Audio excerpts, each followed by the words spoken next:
तो मैं आपको एक कहानी सुनाता हूं मुगल पीरियड की। अकबर के दरबार में पंडित महेश दास, जो बाद में बीरबल के नाम से बड़े फेमस हुए। अब इस कहानी में, ये कहानी जो मैं आपसे कहने जा रहा हूं, ये भारत की एक संस्कृति है। हमने फिलॉसफी को कभी फिलॉसफी की तरह नहीं लिखा। ये हमारी बहुत बड़ी खासियत है भारत की। हमने फिलॉसफी को, जिसको आप दर्शन कहते हो, हमने उसे कहानी के रूप में लिखा। क्यों? क्योंकि कहानी सबसे सरल माध्यम है किसी भी मैसेज को समझने का। हर कहानी में एक मैसेज है। आप मूवी देखते हो मुन्ना भाई MBBS, supreme court of India ने उस मूवी से इतने सारे मैसेज लिए। पहला मैसेज, उस मूवी के पहले अगर किसी व्यक्ति का एक्सीडेंट होता था तो लोग हॉस्पिटल ले जाने से डरते थे। पुलिस सवाल करेगी, मेरा परिवार फंसेगा, मैं क्यों ले जाऊं।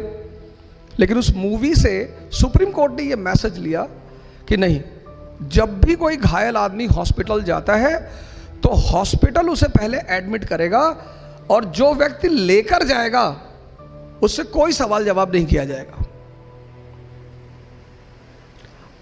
पढ़ना जो है ना,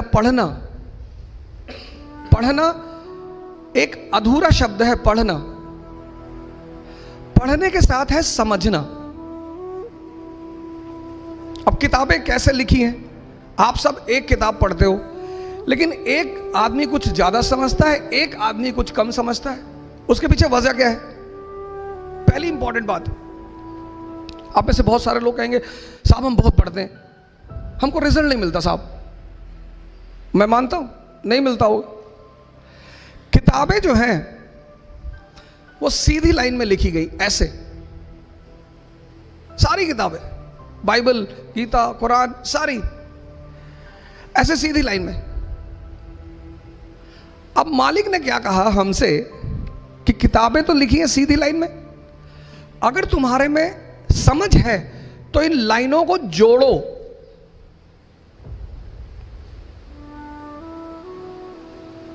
मेरी बात पे फिर से गौर करिए। आप किताब पढ़ते हैं, आप में से बहुत सारे लोग उन लाइनों को जोड़ते नहीं, पढ़ते चले जाते, पेन ले लिया, अंडरलाइन कर रहे हैं। नहीं, जैसे मूवी मैसेज दे रही है ऐसे वो किताबें भी मैसेज दे रही हैं।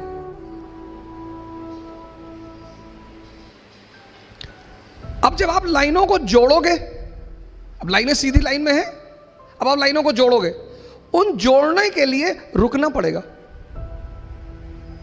You have to stop. इसलिए हमने कहा अध्ययन मनन, पढ़ो और सोचो। तो जैसे आपने वो लाइन जोड़ोगे तो फिर आपको दोनों लाइन के बीच का संबंध समझ में आएगा। तो मैं अपनी कहानी पर आता हूं और इस कहानी की मैसेज को देखिए कि कहानी आपसे कहना क्या चाहती है। किसी भी चीज को सिर्फ किताब पढ़ने से कोई राजा नहीं बनता। दुनिया में एग्जीक्यूटिव का एग्जाम होता है, सैफिन साहब आपके सामने। जुडिशरी का एग्जाम होता है। पूरी दुनिया में कहीं भी लेजिस्लेचर के लिए कोई एग्जाम नहीं होता। मेंबर ऑफ पार्लियामेंट बनने के लिए किसी परीक्षा को देने की जरूरत नहीं है। मेंबर ऑफ लेजिस्लेटिव असेंबली बनने के लिए किसी एग्जाम को देने की जरूरत नहीं है। क्यों? क्योंकि जो राजशाही है, किंगशिप,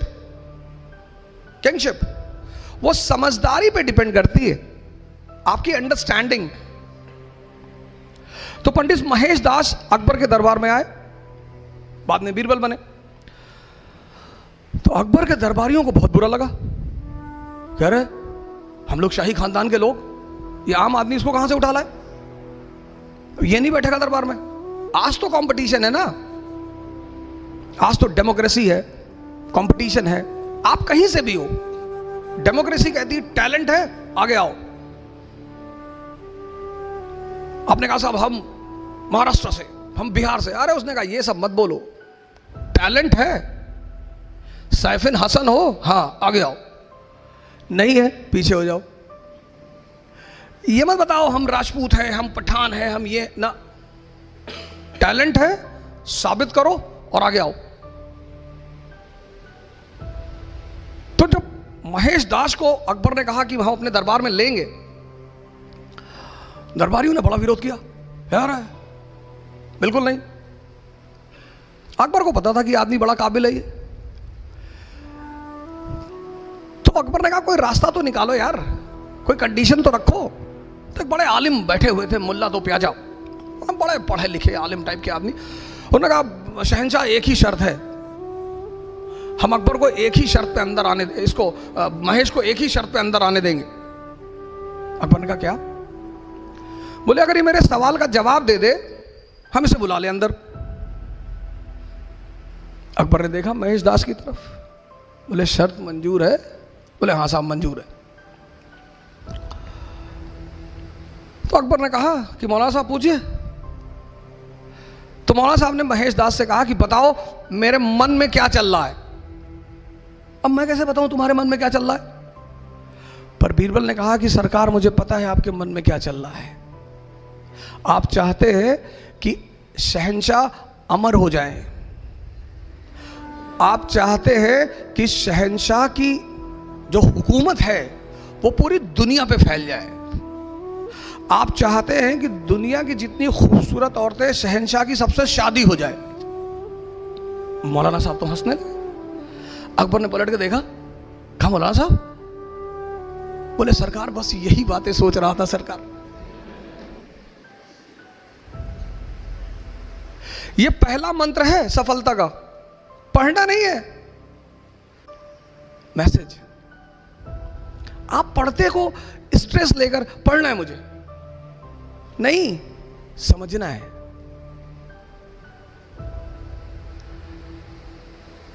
आप पहली गलती पता क्या करते हो?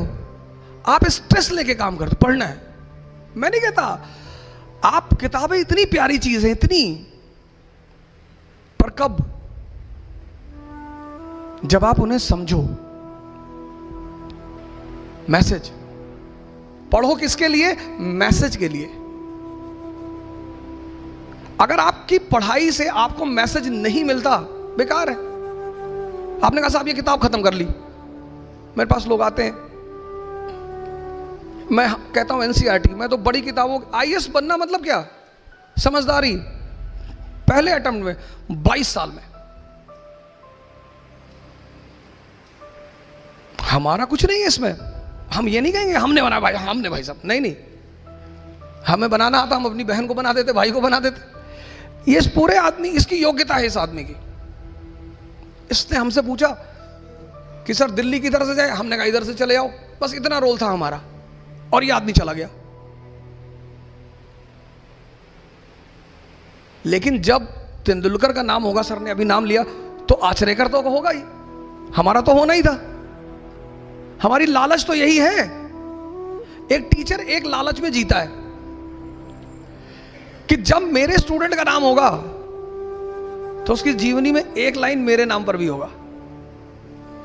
ये उसकी लालच है। पैसा तो मालिक बहुत दे रहा है, लेकिन नाम, मैसेज